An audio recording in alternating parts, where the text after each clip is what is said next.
Hi, everybody. Thank you for joining the webinar with Camila Cavalcante. Camila is a visual artist from Brazil, and she has a project called Us for All. It is a project which aims to change the debate on illegal abortion in Brazil. So, Camila, thank you so much for joining us and talks about your project. Hi, Natalia, and thanks for inviting me for this. It's a great opportunity to talk about my project. Us for All is a project that is, it's about the understanding of abortion as a collective issue and not a private or personal one. It's about women's reproductive rights, basically. And so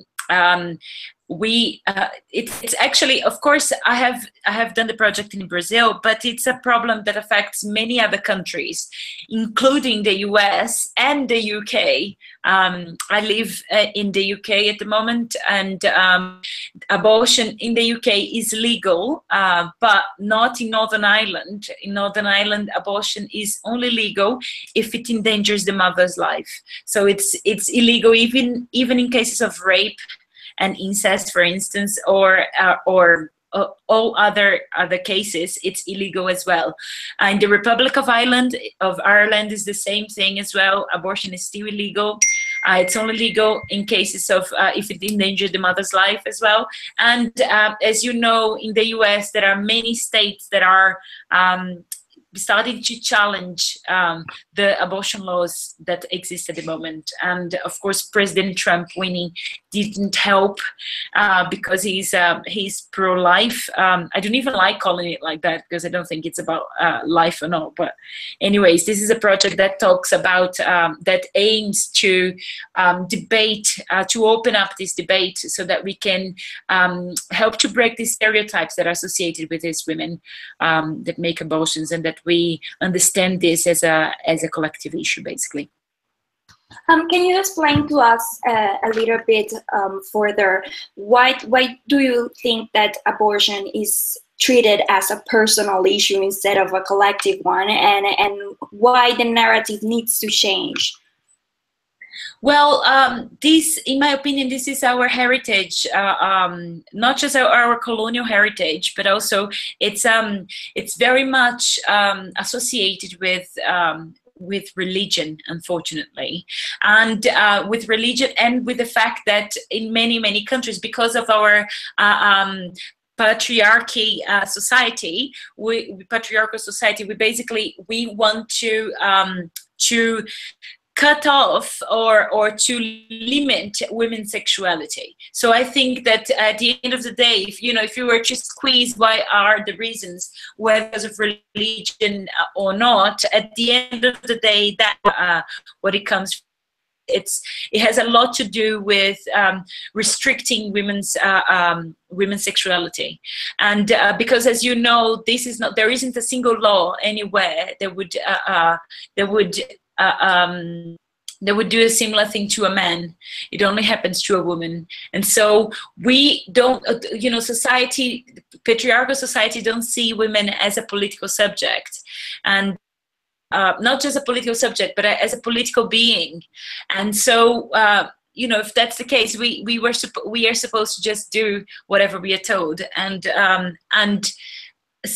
this is one of the reasons why abortion is only seen as a private thing, because it is a personal, oh, it's this or that woman that did this abortion, that did this or that was irresponsible, that didn't want to be a mother, and so on and so on.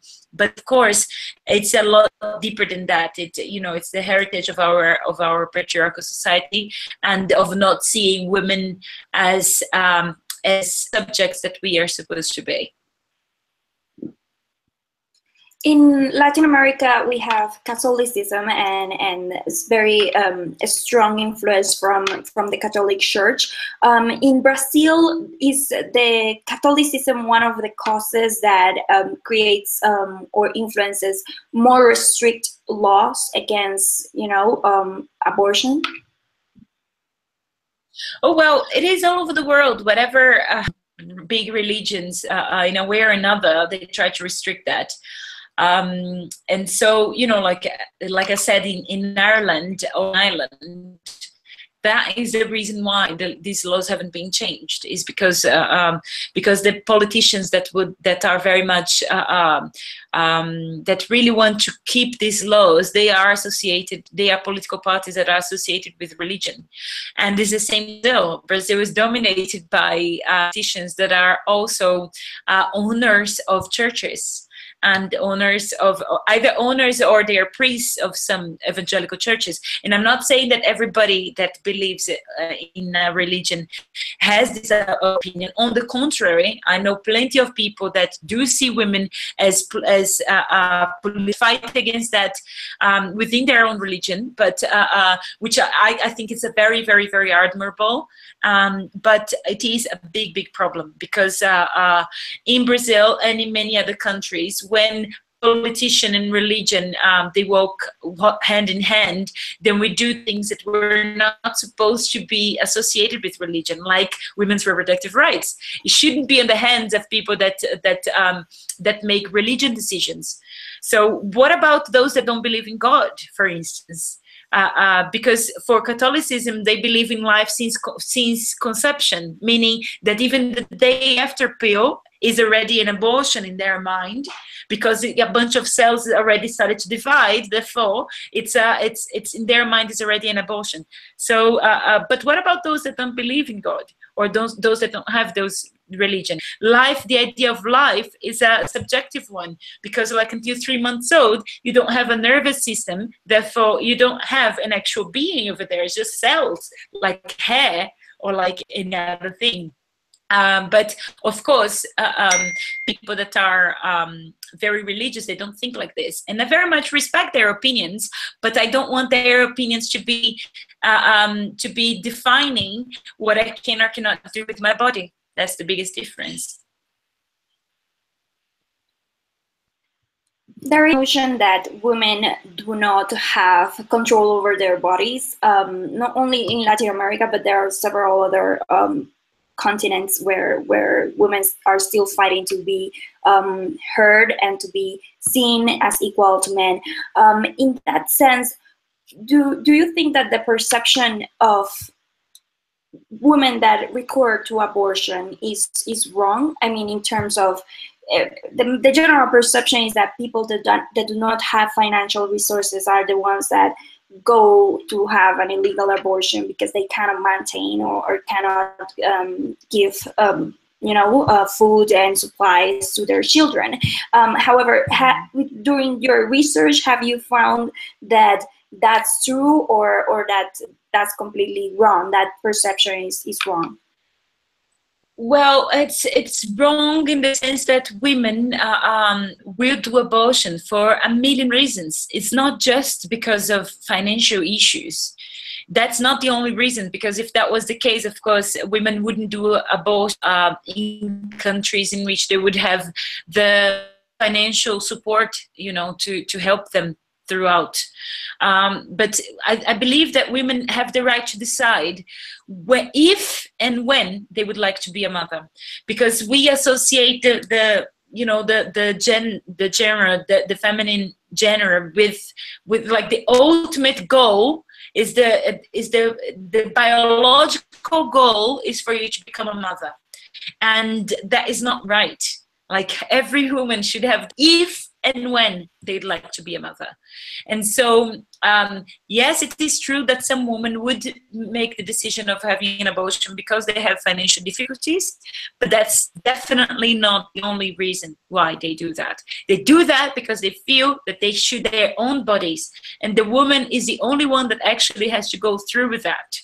Because, like I said, even though men, there are like plenty of men that are very not just helpful, but they are like side by side. They are true partners of their women, of their their girlfriend or their wives or whatever. But they have the option of not being. They cannot not be pregnant like the woman. And so ultimately the decision has got to be belong to the woman, because it's their body, and it should be their decision. And so I believe that every single one of us should have this right. What is the difference between women that have financial means in Brazil versus those that come from very vulnerable communities in terms of how they access these clinics to get an abortion? Does the danger increases? Of course, and that is the same difference that also happens in countries like Ireland and Northern Ireland as well, obviously in various scales.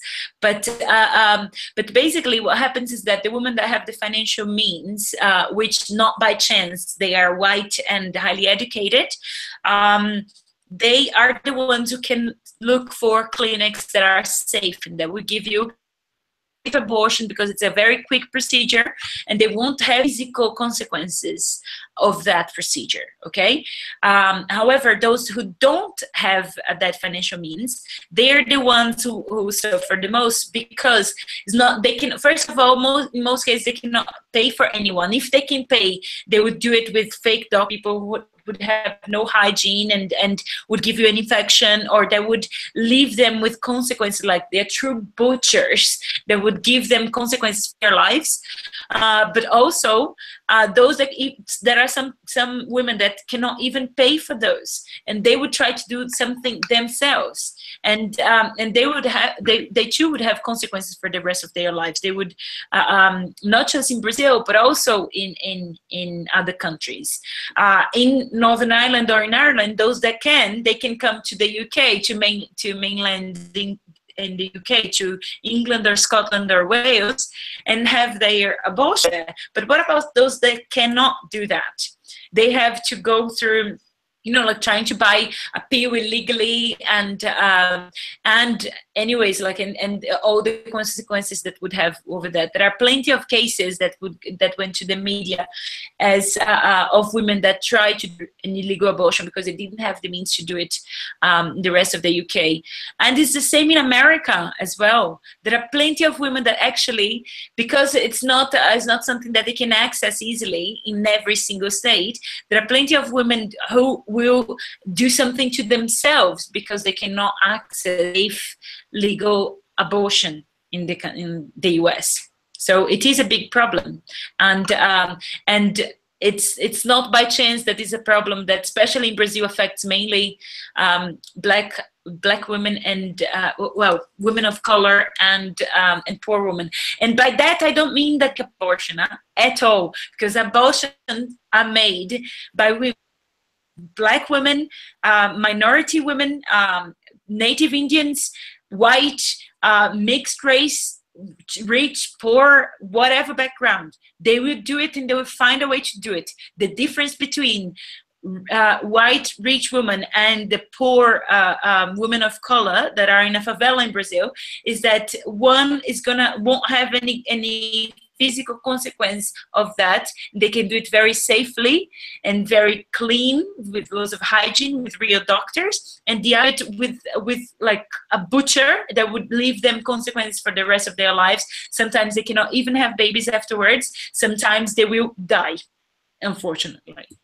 It's a death sentence sometimes. Have you found similarities between anti-abortion laws in Brazil and other countries in Latin America? Oh yes, absolutely. They are very similar. All the laws are very similar all over Latin America. There are very few countries that have a more broad approach to legal abortions, and Uruguay being one of them. That recently, I think it was like 5 years ago, that they've changed the law, and they made abortion legal, like making that women would have to go through, if they want to have an abortion, they will have psychological support, and they will have, obviously, they will do it safely with their public health system as well. And what happened then, the numbers tell that the number of abortions ever since has dropped by, if I'm not mistaken, 20%, because these women, when they actually have access to psychological support, some of them change their minds, and which means that they you know, because they sometimes these women, all they need is a helping hand, and it's amazing what a psychological support can do. But those that are decided and that they want to do an abortion anyways, they should have the right to do it legally, safely, and under public health system as well, so that all of them would have access to it, not just the ones who have money. In a year, you have interviewed and photographed so far 21 women, and from their stories. Well, I have learned that this is not an individual case. You know, this is not just a problem of one woman. This is a problem for all of us.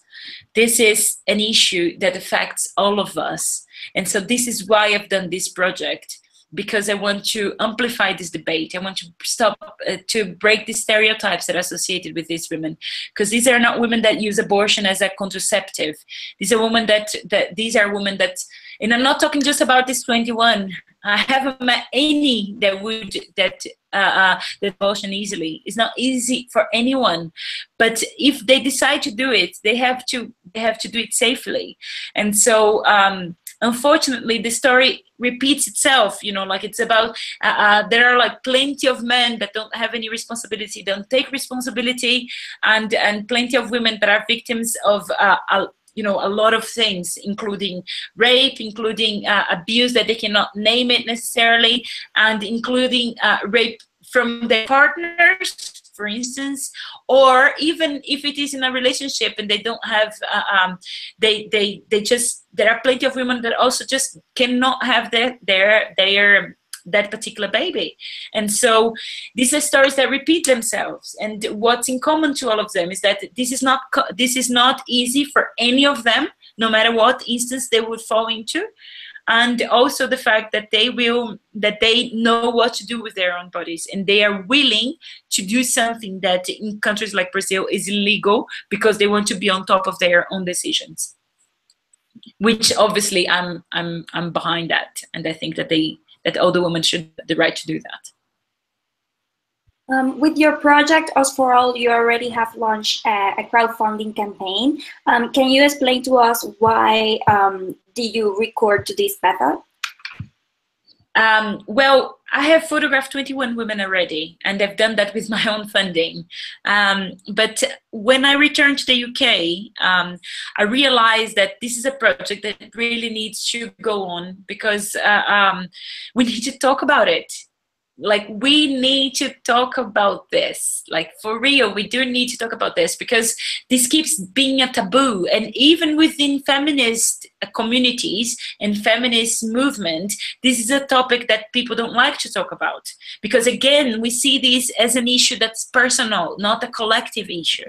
And so, and you know, if we don't talk about this, and if we don't see this, we don't change this perspective on how we see this topic, we will never be able to change the legislation in these countries. And we cannot change the way that people think about abortion and associate these women with. So I've done this campaign because I think it legitimized the project more than anything else, because I want to talk about it. And so, of course, I need to reach my goal to be able to go back to Brazil and photograph more women, because I want to photograph at least another 30, so that at the end of the day I'll have 50 women, and so that I would like to do a book, so that we can amplify this debate. So that's the ultimate goal of the project, is to create a book, not a visual arts book, not a book of images only of naked women. It's not about that. It's a book about the subject. It's a book about women's reproductive rights. A book that will have data as well as art. And so, because I believe that we need to amplify and democratize, per se, this debate. What would you say to people in European countries, in the UK, in America, in Europe or Asia, that will look at this crowdfunding campaign, or that will look into this project and say, why should I help? Why should I care about women in Brazil specifically, or women in Latin America? What would you say to them? Well, basically because this is not a topic that's in Brazil exclusively. This is in our doorstep. Like I said, I live in the UK. This is a problem that's inside of the UK, Northern Ireland. It's a problem in the Republic of Ireland. This is a problem in the Philippines. This is a problem on America. This is a problem for all of us women all over the world, because as if we don't see this issue as a collective issue, we're not over the fact that we are humans, human beings, and we are political subjects as well as men are. And so if we don't create this atmosphere of sorority, this atmosphere of camaraderie, of women helping each other and being supported by each other, we won't be able to change legislations all over the world. And abortion is just one of the issues. Of course, there are many, many issues that needs to be changed all over the world. But this is an issue that affects many women all over the world that are having physical consequences for the rest of their lives and dying because of that. So we need to talk about this, and we need to talk about it everywhere. Because as I said, this is a subject that unfortunately, even in countries in which abortion is illegal, this is not a topic that people like to talk about. And I believe that it's absolutely necessary for us to talk about it. Okay. So anyway, I just would like to say that if people would like to contribute to the campaign, if you go to, it's an Indiegogo campaign, Ask for All, it's there. But also if you want to go straight to the link, is igg.me/@/Ask for All. If you go there, you can see the campaign will be on until the end of the month, until the end of August. And you can contribute. It would be greatly appreciated. Thank you, Camila, for taking the time to explain to us what's happening in Brazil and in Latin America. And thank you for talking us your project. Thank you very much, Natalia. It's been a pleasure talking to you. And I hope that this is just the start of the debate. And I hope that we can all talk about this without being such taboo. So thank you very much for the opportunity. And thank you very much for all of you that was listening and seeing us as well. So if you have any questions about the project, please email me on Nós por Todas, which is NOSPORTODAS@gmail.com, or you can also find me on Facebook at Camila Cavalcante Visual Art, and you can also find me on Twitter, which is CC Visual Artist, or on Instagram, which is camilacavalcante.art. And I'll be more than happy to talk about this subject, or to just, if you just tell me about what you think of the project, I'll be also really happy to talk to you. Thank you very much. Thank you, Camila.